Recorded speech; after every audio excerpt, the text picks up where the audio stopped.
बिस्मिल्लाहिर्रहमानिर्रहीम। तमाम सामाईन और नाज़रीन को मोहब्बतों भरा सलाम। हमारे सहाबाए कराम रिज़वानुल्लाहि अलैहि व अजमईन अपनी बेमिसाल ईमान व अमल, खुलूस व तवक्कुल, अमानत व दयानत, सदाकत व शराफत और फहम व फिरासत की बदौलत जिस मनसब पर फायज होते, उसकी जिम्मेदारी इस कदर खूबी से सर अंजाम देते कि दुनिया अश अश कर उठती। मसलन दुनिया में बहुत से लोग मनसब कज़ा पर फायज हुए और होते रहेंगे, लेकिन उनमें से कोई भी इंसान अमीरुल मोमिनीन हजरत अली उल मुर्तज़ा रज़ी अल्लाह ताला अन्हु जैसा काजी ना बन सका। अमीरुल मोमिनीन हजरत अली उल मुर्तज़ा रज़ी अल्लाह ताला अन्हु ना सिर्फ ये कि मुकदमात की तफ्तीश करने के माहिर थे, बल्कि आप हक के साथ फैसला करने में बेनजीर शख्सियत थे। आपके तर्ज तफ्तीश और बेमिसाल अदल इंसाफ के चंद वाक़यात हाजिर खिदमत हैं।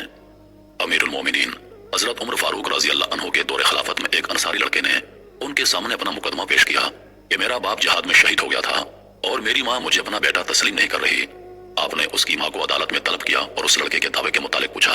उसने लड़के के दावे को झुठला दिया और कहा, मेरी तो शादी ही नहीं हुई, इसलिए मेरे यहाँ बेटा कैसे पैदा हो सकता है। जब आपने उस लड़के से उसके दावे का सबूत तलब किया तो वो सबूत पेश न कर सका।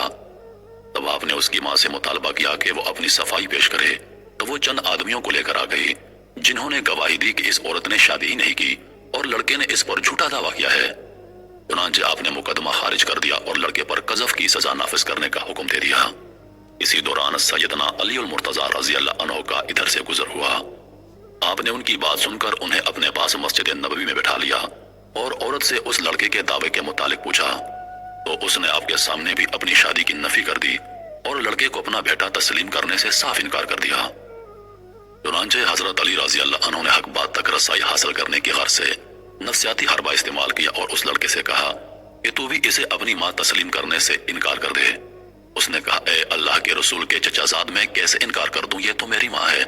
आपने फरमाया एक मर्तबा मेरी बात मान लो और तू भी इसको अपनी माँ कहने से बाज आ जाओ और ये समझ ले कि गोया मैं तेरा बाप हूँ और हसन हुसैन तेरे भाई हैं।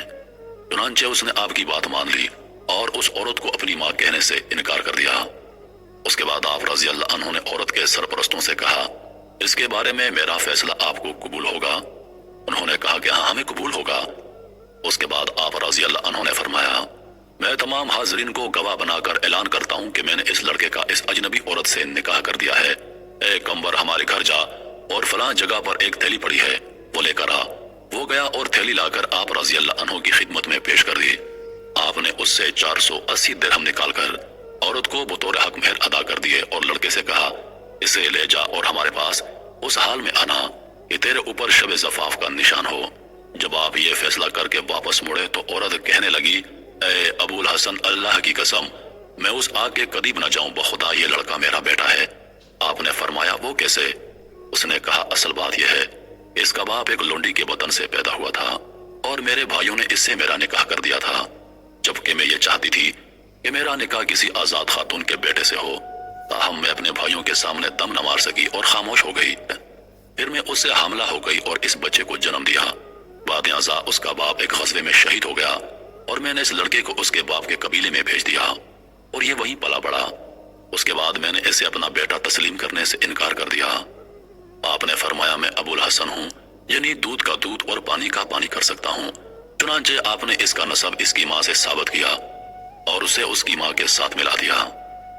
इराक का एक बुजुर्ग जिसने रिज़्क़ हलाल कमाने के लिए तजारत जैसा मुबारक पेश अपनाया, वो अपने इर्द गिर्द के देहातों से मुख्तलिफ अजनास खरीद कर गोदाम भर लेता और फिर हर इलाके की जरूरत के मुताबिक उसके मंडियों में अजनास सप्लाई करता और जायज मुनाफा हासिल करके अपनी बीवी बच्चों की कफालत करता।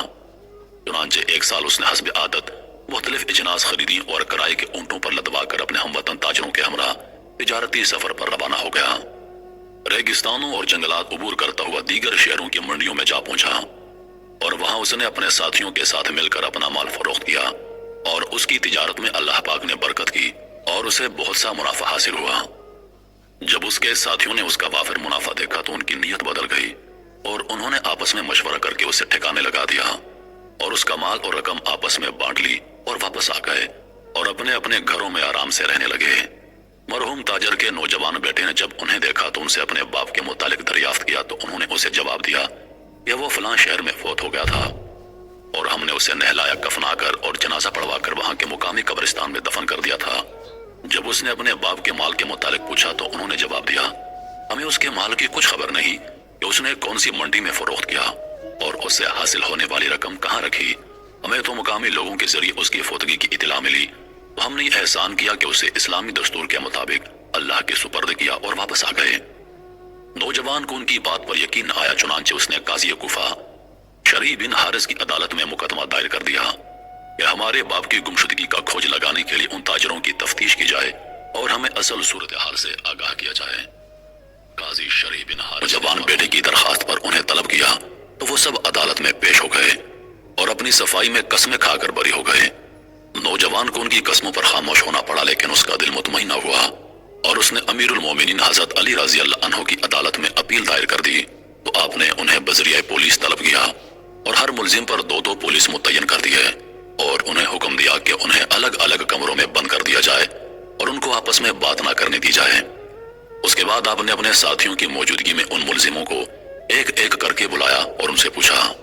پہلا سوال آپ نے کیا، اس نوجوان کا باپ تمہارے ساتھ کس دن نکلا تھا؟ دوسرا سوال کیا، اور تم راستے میں کہاں ٹھہرے تھے؟ تیسرا سوال کیا، تمہارا سفر کیسا رہا؟ چوتھا سوال، وہ کون سی بیماری سے فوت ہوا؟ پانچواں سوال، اس کا مال کہاں فروخت ہوا اور اس کا کیا بنا؟ چھٹا سوال، اسے غسل کس نے دیا؟ ساتواں سوال، اس کی نماز جنازہ کس نے پڑھائی اور اس میں کون کون شریک ہوئے؟ آٹھواں سوال، اسے قبر میں کن لوگوں نے اتارا؟ نواں سوال، اور اس کی قبر کون سے قبرستان میں ہے؟ پہلے ملزم نے ان سوالات کے جو جوابات دیے وہ آپ نے اپنے کاتب کو حرف بحرف لکھوا دیے۔ اس کے بعد آپ نے اپنے ساتھیوں کے ساتھ مل کر آواز بلند اللہ اکبر کا نعرہ لگایا تو جدا جدا کمروں میں بند ہر ایک ملزم نے نعرے کی آواز سن کر اندازہ لگایا کہ ان کے ساتھی نے اصل بات کا اقرار کر لیا ہے۔ اس کے بعد آپ نے اس ملزم کو اس کے کمرے میں بند کروا دیا، پھر دوسرے ملزم کو بلوایا اور اس سے مذکورہ سوالات کیے اور اس نے جو جوابات دیے وہ آپ نے اپنے کاتب سے حرف بحرف لکھوا دیے۔ اس کے بعد آپ نے اسے واپس بھجوا کر اسی کمرے میں بند کروا دیا، پھر تیسرے کو بلوایا اور اس سے بھی وہی سوالات کیے اور اس کے جوابات بھی لکھوا لیے۔ اس کے بعد آپ نے اسے بھی اس کمرے میں بھجوا دیا اور اس طرح یک کے بعد دیگر ہر ملزم کو بلوایا اور اس سے وہی سوالات کیے اور ہر ایک کے جوابات اپنے کاتب سے لکھوا لیے۔ اس کے بعد آپ نے ان کے جوابات کا ایک دوسرے کے جوابات سے موازنہ کیا تو پتہ چل گیا ہر بعد والے ملزم نے پہلے ملزم سے مختلف جواب دیا ہے۔ اس کے بعد آپ نے پہلے ملزم کو بلایا اور اسے دھمکی دی اور کہا، اے اللہ کے دشمن، مجھے تیرے ساتھیوں کی تفتیش سے تیرے جھوٹ اور دھوکے کا پتہ چل گیا ہے اور تجھے سچائی کے سوا کوئی چیز سزا سے نہیں بچا سکتی۔ یہ کہہ کر آپ نے اور آپ کے ساتھیوں نے بلند آواز سے اللہ اکبر کا نعرہ لگایا اور اسے واپس اسی کے کمرے میں بند کروا دیا۔ جب اس کے ساتھی ملزموں نے یہ نعرہ سنا تو انہیں اس بات میں شک نہ رہا کہ ان کے ساتھی نے اصل سازش بے نقاب کر دی۔ اس کے بعد آپ نے ایک اور ملزم کو اپنے سامنے بلوایا اور اسے سنگین سزا کی دھمکی دی تو اس نے صحیح بات کا اقرار کرتے ہوئے کہا، اے امیر المومنین، میں تو اپنے ساتھیوں کی اس گھناؤنی سازش میں مجبوراً شریک ہوا تھا۔ اس ملزم کے بعد جب دیگر ملزموں کو باری باری بلایا گیا تو انہیں سزا کی دھمکی دی گئی تو سب نے صحیح صورتحال سے اقرار کر لیا۔ آپ نے قید خانے میں بند پہلے ملزم کو تیسری بار اپنے سامنے بلوایا اور اس سے کہا کہ تیرے سب ساتھیوں نے اصل واقعے کا اقرار کر لیا ہے، لہٰذا تو بھی سچ بول دے ورنہ تیرا حشر برا ہوگا۔ چنانچہ اس نے بھی اپنے ساتھیوں کی طرح اپنے جرم کا اقرار کر لیا۔ آپ نے ان سے مقتول تاجر کا مال وصول کر کے وارثوں کو دے دیا اور ان کے مقتول کا قصاص لیا۔ ابھی تو حضور پاک صلی اللہ علیہ وآلہ وسلم نے فرمایا کہ میں علم کا شہر ہوں اور علی اس کا دروازہ ہے۔